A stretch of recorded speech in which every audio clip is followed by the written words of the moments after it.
disability still carries a ton of stigma in our society. I find myself spending my emotional energy worrying about the other person's emotional reaction. It's an extra burden all the time, and it's tiring.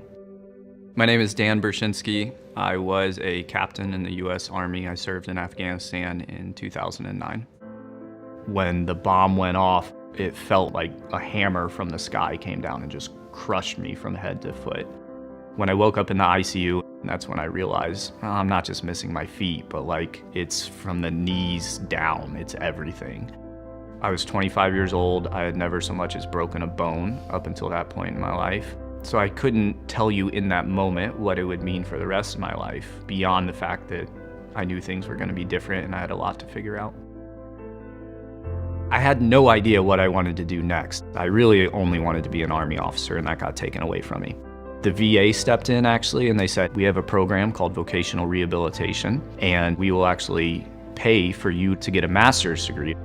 So I spent a year writing my essays and applications, and I got accepted to Stanford University's Graduate School of Business.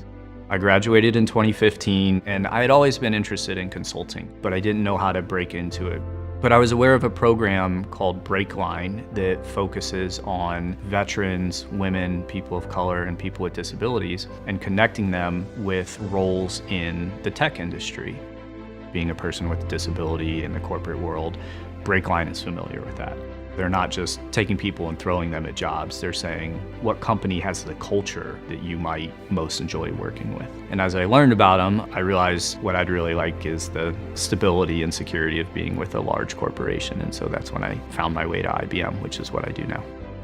As a veteran with a very visible disability, the veteran aspect doesn't really come into play in my daily work life. What does, however, is being disabled. I work from home. So that means I interact with my coworkers on video calls. And when you're on a video call, you don't necessarily see what's going on below. We're all wearing pajamas and button downs. Well, for me, I'm not wearing pajamas. I'm just not wearing legs, period.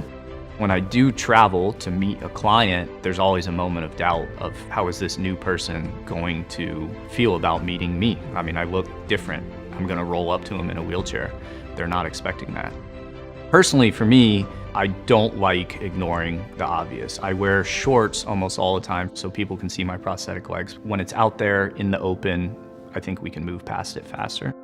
When I meet my coworkers, what I hope they do is first assess me on my abilities. Am I good at the job that I'm paid to do?